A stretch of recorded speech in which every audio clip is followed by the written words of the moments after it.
High বন্ধুরা, আজকে করলাম একটু করমচা চাটনি। তা তোমরা দেখতে থাকো।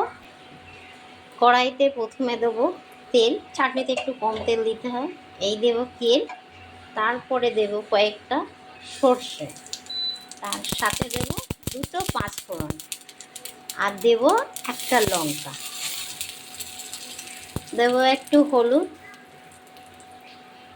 দিয়ে এইগুলোকে এবার ঢেলে দেবো। এগুলো হচ্ছে করমচা। আর দেব একটু লবণ, থেকে দেব লবণ।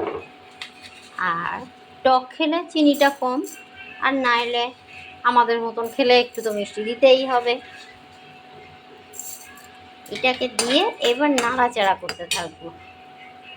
নাড়াচাড়া করে একটু ঢাকনা দেব। এইবার ঢাকনিটাকে আমি খুলে নেব।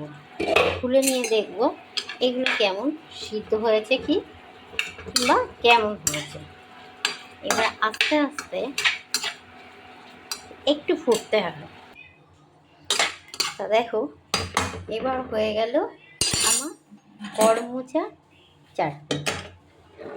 কত সুন্দর লাল।